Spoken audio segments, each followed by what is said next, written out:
The Boston summer was humid, and Amy Collins had her apartment air conditioner running at full blast while she worked. Her Macintosh screen displayed the website design for a new client. Amy was building a reputation as a freelance web designer. "Honey, there's a message from my mother," Thomas called from the sofa in the living room. Amy involuntarily shrugged her shoulders. Communications from her mother-in-law Patricia often caused problems. "What does she say?" Amy asked without interrupting her work. Thomas looked at his cell phone and answered, "She's asking if we'd like to have dinner at her place next Sunday. She wants to celebrate your birthday." Amy took a deep breath. Patricia Collins behaved politely on the surface, but there always seemed to be something hidden behind her words. After 3 years of marriage, Amy had never felt genuine warmth from her mother-in-law. "I'll go if you want to," Amy said. Looking at her husband's face, she could see how truly pleased he was. Thomas was a financial analyst with sharp judgment at work, but when it came to family matters, he was strangely blind, especially regarding his mother. "Wonderful. Mother has started to accept you recently," Thomas said with a smile. "She even said the other day, Amy has become a good wife." Amy returned his smile, but inside she felt doubtful. It was unusual for Patricia to say anything nice about her. In fact, since their wedding day, Patricia seemed to treat Amy as the woman who stole my son. "Is Vanessa coming too?" Amy asked about her sister-in-law. "Oh, of course. She's been living at Mom's house lately," Thomas answered casually. After graduating from college, Vanessa had held several jobs that didn't last long and eventually returned to her mother's home. Amy couldn't ignore the coldness in Vanessa's gaze toward her. Those eyes were clearly filled with jealousy. "All right," Amy said with a sigh. "Should we bring anything?" "No, Mom says she'll prepare everything." "Oh, and she mentioned she's preparing a special present for you." Thomas's voice sounded pleased. Amy forced a smile. A special present from Patricia meant a sweater 3 sizes too small last Christmas.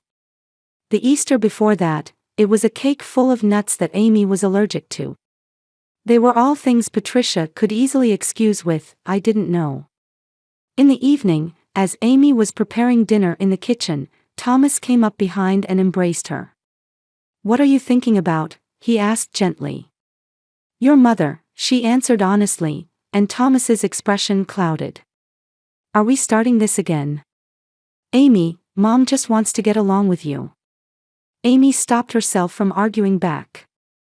This conversation had been repeated many times.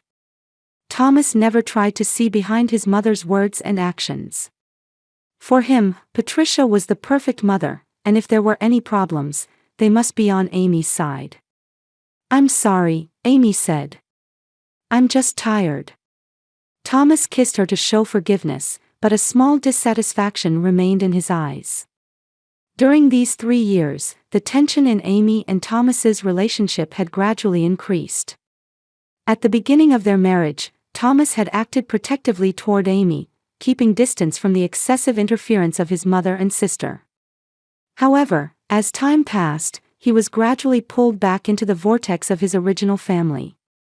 When the weekend came, Amy met with her friend Jessica at a cafe while Thomas was out golfing with friends. "You're going to your mother-in-law's house again?" Jessica asked with surprise. "Last time, didn't she say something like, 'There's too much salt in your cooking, I'm worried about Thomas's health'?" "Yes," Amy smiled bitterly. "But I understand that Thomas values his relationship with his mother. Family means everything to him. Aren't you his family?" Jessica frowned. "Thomas doesn't say anything when Patricia and Vanessa always look down on you." Amy stirred her coffee thoughtfully. "He doesn't notice. In his eyes, his mother is perfect." Jessica took her friend's hand. "Be careful. I don't think Patricia truly accepts you." Amy nodded. She felt the same way. During each visit, she sensed Patricia's subtle sarcasm and Vanessa's cold stares. Still, She loved Thomas and had to endure it for his sake. The day before her birthday, Thomas kissed Amy and promised, "Tomorrow will be a wonderful day." As Amy lay in bed, she hoped it would be true. Yet somewhere in her heart, she sensed that tomorrow's visit would create new tension. When she closed her eyes, Patricia's false smile and the true feelings hidden behind it appeared. The accumulation of small insults and intentional disregard over 3 years had created an indelible anxiety within Amy. Amy's birthday morning began with a clear blue sky. While preparing breakfast, the intercom rang. "Delivery for you. Refrigerated package." Amy went to the door and received a package from the delivery person. Looking at the sender's name, she saw Patricia Collins. She was a bit surprised by the unexpected gift. "Thomas, something arrived from your mother." Thomas, coming out of the bathroom while drying his hair, looked at the package with interest. "It must be a birthday present. Let's open it." Amy carefully unwrapped the package. Inside was an elegant black box with "Chateau Chocolatier" written in gold letters. It was the name of Boston's most luxurious chocolate shop. "Wow, Mom's being generous. These chocolates cost over $100 a box," Thomas said, impressed. Inside the box, various shapes of chocolates were beautifully arranged, with a small card attached. Amy picked it up and read. "Specially selected just for you." The handwriting was Patricia's meticulous script. "See," Thomas said happily. "Mom has finally accepted you. Sending such expensive chocolates." Amy smiled, but felt uneasy deep inside. She couldn't believe Patricia would suddenly change her attitude. However, seeing Thomas's happy face, she couldn't voice her doubts. "That's very thoughtful. I'll enjoy them later." All day, Amy immersed herself in her web design work. In the evening, Thomas came home early and stood in the kitchen to prepare a special birthday dinner. Amy sat on the sofa in the living room, relieving the day's fatigue. "Dinner is ready," Thomas called out. The meal proceeded in a pleasant atmosphere. Thomas opened wine and offered a toast to celebrate Amy's birthday. "Happy birthday, my love. I'll be with you forever." After the meal, while Thomas was cleaning up the kitchen, he found the chocolate box. "How about some dessert?" He opened the box and picked one up. "This looks delicious." Amy was tired. "I'm a bit full now. I'll have some tomorrow." "Just one won't hurt, right?" Thomas had already put the chocolate in his mouth. "Wow, this is really delicious." Amy smiled and said, "I'll look forward to trying them tomorrow." "Just one more," Thomas took another. Amy didn't mind and went to take a shower. Exhausted, Amy went to bed early and quickly fell asleep. Thomas was watching TV in the living room, unconsciously eating one chocolate after another. The next morning, when Amy woke up, Thomas was already awake. When she went to the kitchen, he was drinking coffee and reading something. "Good morning, birthday girl." "That ended yesterday," Amy said with a laugh. "I think I'll try those chocolates now." When she went to the living room, she found the empty chocolate box on the table. "Thomas, did you eat them all?" Thomas nodded apologetically. "Sorry, before I knew it, I'd eaten them all. They were really delicious." Amy felt a little disappointed, but it wasn't a big deal. "Well, that's okay. You can buy me more sometime." Just then, the phone rang. The screen displayed Patricia Collins. "Oh, it's your mother," Amy answered the phone. "Hello, Patricia." "Amy, good morning." Patricia's voice sounded brighter than usual. "Yesterday was your birthday. Congratulations." "Thank you. And the chocolates arrived." "Oh, good," Patricia said happily. "How did the chocolates taste?" "I chose something special." Amy answered with a laugh, "Well, Thomas ate them all." There was a moment of silence on the other end of the line. Then, Amy heard Patricia's voice tremble. "Are you serious?" That tone made Amy suspicious. Patricia's reaction seemed to contain something more serious than mere surprise. "Yes, he ate them all last night. But he said they were delicious." "I see." Patricia's voice was hoarse.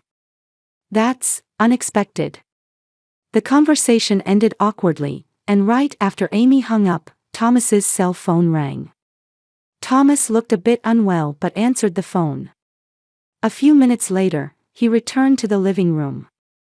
His face was pale, and sweat was streaming from his forehead. "Amy. I got a call from the hospital. I need to go right away, feeling sick." Before finishing his sentence, Thomas rushed to the bathroom and began vomiting violently. With a trembling voice, he said, "Call an ambulance." Amy hurriedly called 911. Meanwhile, Thomas's condition rapidly deteriorated. When she touched his forehead, she felt an abnormal heat. "It's okay, Thomas. The ambulance will be here soon." As the ambulance siren began to sound, Thomas's cell phone rang again. Amy saw it displayed, "Mom." She didn't answer. A strange premonition was spreading in her chest. The siren sound approached, and Amy left the apartment door wide open. The paramedics quickly entered the room and checked Thomas's condition as he lay in the bathroom. "He's showing severe dehydration. He needs N4 immediately," one paramedic said. "How long has he been showing symptoms?" "He looked a bit pale when he woke up, but suddenly got much worse," Amy answered with a trembling voice. "Last night he didn't." Then she remembered the chocolates from her mother-in-law. Thomas was placed on a stretcher, and Amy rode in the ambulance. In the swaying vehicle, she held Thomas's hand tightly. Cold sweat appeared on his forehead, and his face had turned gray. "It's okay, Thomas. We'll be at the hospital soon." When the ambulance arrived at the hospital, Thomas was immediately taken to the treatment room. Amy remained in the waiting room, filling out necessary paperwork. Taking out her cell phone, she saw 5 missed calls from Patricia. Just then, the phone rang again. "Hello, Patricia."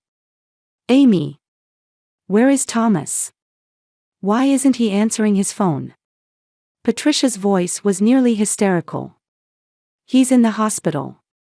He suddenly became very ill." "Which hospital?" "I'm coming right now." Amy told her the hospital name and hung up. She was overcome with a strange feeling. Why was Patricia so panicked? And why did this happen after the chocolate conversation? 30 minutes later, Patricia and Vanessa arrived at the hospital. Both looked distraught, especially Patricia, whose face showed terror. "Where is he? Where is my son?" Patricia confronted the receptionist. Amy stood up and approached them. "They're treating him. I'm waiting for the doctor to come out." When Patricia saw Amy, she flinched for a moment. "What happened? Why suddenly?" "I don't know. He was already feeling unwell when he woke up," Amy said, and after a slight pause, added, "after eating your chocolates." The color drained from Patricia and Vanessa's faces at these words. They exchanged glances, and Vanessa bit her lip. "Chocolates?" Patricia lowered her voice. "He ate all of them." Amy observed their reactions. "Yes, all of them last night. He wasn't feeling well by morning." At this moment, a doctor appeared in the waiting room. "Mrs. Collins? We have the initial test results for your husband." The 3 gathered around the doctor. "He's showing symptoms of severe food poisoning. There's a stronger reaction than usual food poisoning bacteria, so we're conducting additional tests." "Did he eat anything unusual?" Amy remembered the empty chocolate box. "He ate expensive chocolates last night. The box is at home." The doctor frowned. Could you bring that packaging? It might be necessary for testing. I'll get it, Vanessa suddenly volunteered. Tell me your apartment address. Amy, though suspicious, gave her the address. Vanessa quickly left the hospital. Doctor. Patricia turned to the doctor. Is my son going to be all right? We're administering an antidote now, just in case, because the tests are showing some toxin reaction. Toxin? Amy's voice rose. What do you mean? The doctor chose his words carefully. We can't be certain yet. However, from the symptoms and initial test results, we believe this isn't ordinary food poisoning. Patricia collapsed into a chair. No way. 2 hours later, Vanessa returned. She wasn't carrying the chocolate box. I couldn't find it, she said. Maybe it was thrown in the trash. Amy frowned. It should have been on the living room table. At this point, a man identifying himself as a detective arrived at the hospital. Mrs. Collins? I'd like to ask you some questions. Police. Patricia's voice trembled. Why? Specific toxins were detected in Thomas Collins's body. We need to investigate the situation. Amy touched her cheek with a trembling hand. Toxins? Surely not. The detective continued taking notes and asking questions. Have you consumed any special food or drink recently? Last night, expensive chocolates arrived from my mother-in-law, and my husband ate them all, Amy answered. The detective's eyes turned to Patricia. Where did you purchase these chocolates? Patricia's face turned pale. Chateau Chocolatier. But this is a misunderstanding. Is there any packaging or remaining chocolates? Amy shook her head. My sister-in-law went to get them, but she said she couldn't find them. The detective looked at Vanessa. You really couldn't find them? Vanessa sat uneasily in her chair. No, they weren't there. After carefully observing the two, the detective said, as a precaution, we'll need to investigate the apartment. Amy nodded and handed over the keys. Then she headed to the treatment room to check on Thomas. He was lying weakly, receiving in 4. Amy. He said with dry lips. What happened? We don't know yet. But you'll get better, don't worry. Under the nurse's watch, Amy stepped into the hallway. As she was about to go to the restroom, passing by a private room, she heard a small voice. Mom, the plan is ruined. It was Vanessa's voice. Be quiet. She might hear us. Patricia's voice was low and angry. Amy stopped and pressed herself against the wall. What's going to happen to us? If the police investigate. There's no evidence. You disposed of the box, right? Yes, but. Be quiet. Just pretend you know nothing. Thomas will recover. The amount wasn't enough. Amy's chest felt ice cold. She moved away from the spot and returned to the waiting room on shaky legs. The horrifying truth of what Patricia and Vanessa had tried to do was becoming clear.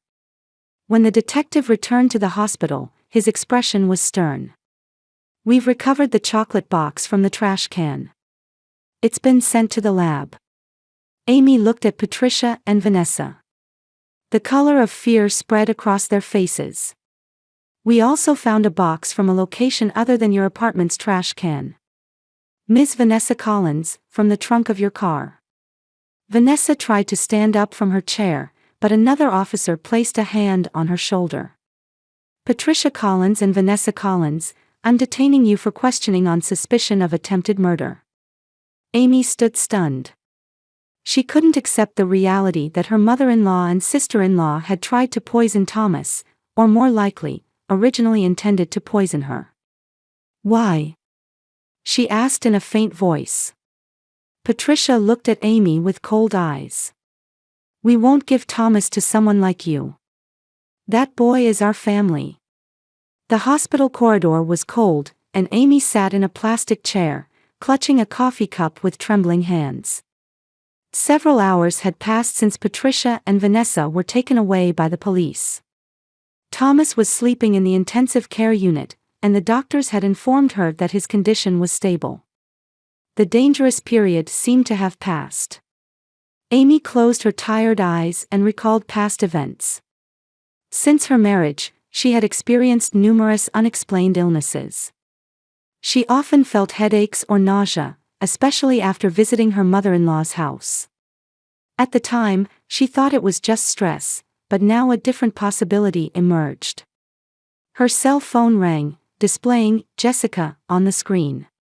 "Amy, are you okay? I saw on the news that your husband was rushed to the hospital because of poisoning." Amy explained the situation to Jessica. Jessica worked at a law firm and was a friend who could calmly respond to such situations. "What are the police saying?" Jessica asked. "They're questioning Patricia and Vanessa on suspicion of attempted murder. Apparently, traces of arsenic were detected in the chocolates." A sharp intake of breath could be heard from Jessica on the other end of the line. "Amy, this is really serious. I'm coming over right now. Until then, don't talk to anyone." An hour later, Jessica arrived at the hospital. She began analyzing Amy's situation with professional eyes. "Think back to past events," Jessica said quietly. "Has Patricia ever offered you food or drink? Especially just to you?" Amy thought hard. "Now that you mention it, at the party after our wedding, she brought special wine and poured it only in my glass. Afterward, I became terribly ill and couldn't even participate in the wedding photo session. And then, at Christmas, she gave me special cookies, just for me. After eating them, I was bedridden for 3 days. But I thought it was food poisoning." Jessica was recording in her notebook. "Anything else? Any potential evidence?" "I don't know, but 2 weeks before Thomas was hospitalized, his work insurance changed. He said he had enrolled in a better life insurance policy." Jessica's face tightened. "Who are the beneficiaries?" "Me, and Thomas's mother, I think. He said, if anything happens, both of you will be secure." Jessica stood up. "Amy, this is clearly premeditated. You need to tell the police everything." That night, Amy told the detective all her suspicions. The detective nodded as he listened and promised, "We'll investigate." A week later, Thomas was allowed to be discharged. He had lost weight and still looked unwell, but thanks to strong medication, he had somehow recovered. Amy took him home and quietly nursed him. "Why would Mom do such a thing?" Thomas had mumbled repeatedly. He seemed unable to accept the truth. Patricia and Vanessa had been temporarily released on bail. They had tried to contact Thomas, but Amy had blocked all calls. Thomas's recovery was her top priority. 3 days after discharge, Amy made a decision. She needed to tell her husband the truth. When Thomas was lying on the sofa, she sat next to him. "Thomas, we need to go to your mother's house." He looked at her with surprised eyes. "Why?" "To find evidence. You know this wasn't the first time, don't you?" Thomas silently looked away. "I don't know, that Mom would really do such a thing. Trust me," Amy took her husband's hand. "For our future, we need to know the truth." The next day, though Thomas was still weak, he agreed to go to Patricia's house with Amy. They chose a time when Patricia and Vanessa would be at the lawyer's office preparing for the trial. Thomas had a spare key. "What should we look for?" Thomas asked while standing at the entrance. "Anything unusual. Especially check your mother's bedroom and desk." They quietly entered the house. Patricia's house, which they hadn't visited in a while, was as orderly as always. Amy went up the stairs from the living room to Patricia's bedroom. Thomas followed her, though hesitantly. It feels like we're invading Mom's privacy. Thomas, your mother tried to kill me. Amy's voice was cold. Patricia's bedroom was elegantly decorated, with family photos arranged on the bedside table.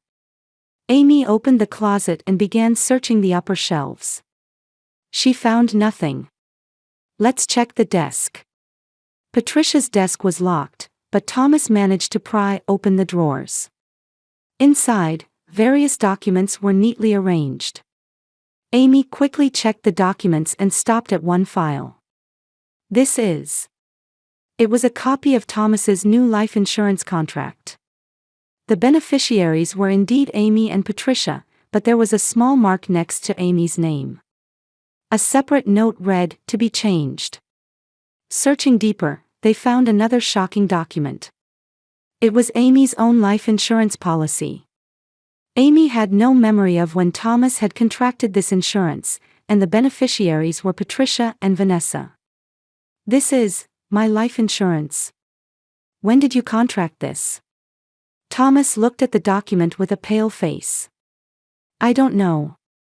Mom said she would arrange everything. Amy covered her face with trembling hands. They had been planning from the beginning. From under the dresser, Amy found a small box. Inside were photos of her with needles stuck in them. Furthermore, various herbs and powders were stored in small bottles with labels. Thomas, look at this. Amy opened the laptop in the corner of the desk. It was password protected, but Thomas tried his mother's commonly used password, and the screen opened.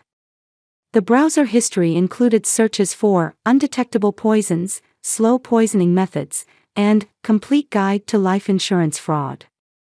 Thomas sat down in a chair and held his head. I can't believe it, why would Mom? Suddenly, they heard the door open. They turned around in surprise. What are you doing? Vanessa was standing at the bedroom door. Seeing them, her face changed color. You have no right to enter. Amy answered calmly, we're keeping all of this as evidence. Evidence that you and your mother tried to kill me. Don't be ridiculous, Vanessa couldn't hide her wariness. There's no evidence. Thomas slowly stood up. Vanessa, why? Why would you and Mom?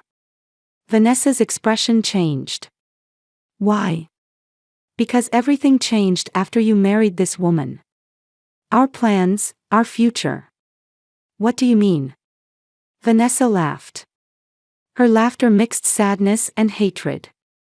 Mom never intended to accept you as family from the beginning.